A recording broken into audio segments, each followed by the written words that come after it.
اعوذ باللہ من الشیطان الرجیم بسم اللہ الرحمن الرحیم۔ معزز خواتین و حضرات السلام علیکم۔ معزز ناظرین گرامی، بنی اسرائیل میں ایک عابد شخص تھا جسے اللہ تعالیٰ نے ظاہری حسن و جمال بھی بہت دے رکھا تھا۔ اپنے ہاتھ سے زنبیل بناتا اور فروخت کر کے بسر اوقات کرتا تھا۔ ایک دن وہ بادشاہ کے دروازے سے گزرا۔ بادشاہ کی بیوی کی خادمہ نے دیکھ لیا، جا کر ملکہ سے کہنے لگی، یہاں ایک آدمی ہے، ایسا حسین شخص کبھی نہیں دیکھنے میں آیا۔ ملکہ نے حکم دیا، اسے میرے پاس لے آؤ۔ اسے لایا گیا تو اسے دیکھتے ہی اس پر فدا ہو گئی اور کہنے لگی، زنبیلیں پھینک دے، اور بندی سے کہا، خوشبو وغیرہ لاؤ، ہم اسے اپنی حاجت برابری کریں گے۔ اور عابد سے کہنے لگی، اب تجھے زنبیلیں بیچنے کی ضرورت نہیں رہے گی۔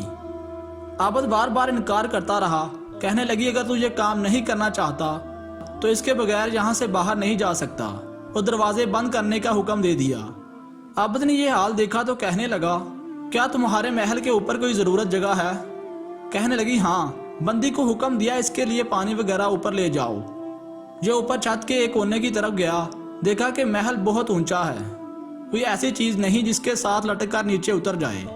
آخر اپنے نفس کو خطاب کرنے لگا، تو 70 برس سے اپنے رب کی رضا کی طلب میں لگا ہوا ہے، رات دن اسی حرص میں گزارتے ہیں۔ تجھ پر آج ایک شام ایسی آئی ہے جو تیری اس تمام محنت کو ضائع کر دے گی۔ اللہ تجھ سے بڑا خائن کوئی نہ ہوگا۔ اگر یہ شام تیرے اعمال کو فاسد کر گئی، آخر اللہ کو کیا منہ دکھائے گا؟ اس کے بعد جب اس نے بلندی سے کود جانے کا تہیہ کر لیا تو اللہ تعالیٰ نے حضرت جبرائیل علیہ السلام کو ندا دی۔ انہوں نے لبیک کہہ کر جواب دیا۔ ارشاد ہوا، میرا بندہ میری ناراضگی سے بچنے کے لیے جان کی بازی لگا رہا ہے، جا اپنے پروں سے اس کو تھام لے اور اسے ذرا بھی تکلیف نہ ہونے پائے۔ چنانچہ حضرت جبرائیل علیہ السلام نے اپنا پر پھیلایا، اسے پکڑ کر یوں زمین پر رکھ دیا۔ عابد یہاں سے سیدھا گھر گیا، زنبیلیں وغیرہ وہیں رہ گئی۔ بیوی کہنے لگی، زنبیلوں کی قیمت کہاں ہے؟ کہنے لگا، آج تو ان کا کچھ نہیں ملا۔ کہنے لگی، آج رات افطار کس چیز سے کریں گے؟ آج کی رات یوں ہی ذرا صبر سے کاٹ لیں گے۔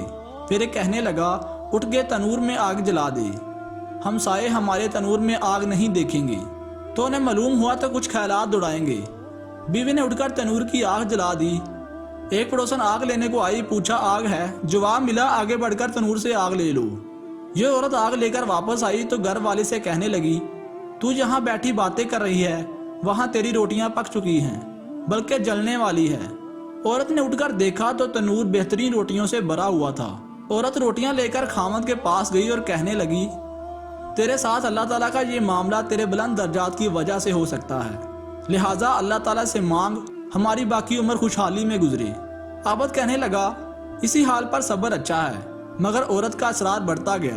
آخر عابد آدھی رات کو اٹھ کر نماز پڑھنے اور دعا مانگنے لگا، اللہ میری بیوی کا اصرار اور تقاضا یہ ہے، اس کو باقی کی عمر میں خوشحالی اور فراخی عطا فرما۔ اتنے میں چھت پھٹ گئی اور یاقوت اور موتیوں سے بری ہوئی تشتری نیچے آئی، جس سے تمام گھر جگمگا اٹھا۔ عابد نے بیوی کا پاؤں دبایا جو قریب ہی سو رہی تھی اور کہا، اٹھ کر بیٹھ اور جو کچھ مانگتی تھی وہ سنبھال لے۔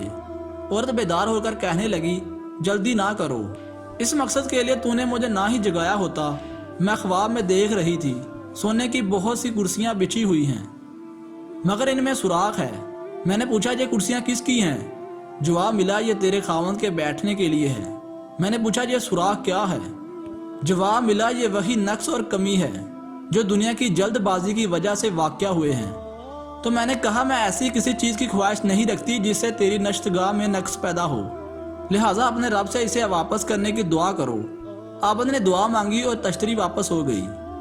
بے شک جو اللہ کے خوف سے اپنے آپ کو نفسانی خواہشات سے بچاتا ہے تو اللہ تعالیٰ یقیناً اس کی مدد فرماتے ہیں۔ تو دوستو، اگر آپ کو یہ واقعہ پسند آئے تو لائک ضرور کیجیے گا، اور اگر اسی طرح کے واقعات سننا اور جاننا چاہتے ہیں تو اس چینل کے ساتھ جڑے رہنے کے لیے اس چینل کو سبسکرائب کر لیں اور ساتھ موجود بیل آئیکن کو بھی دبا دیں۔ اپنا بہت سارا خیال رکھیے گا۔ اگلی ویڈیوز تک کے لیے اللہ حافظ۔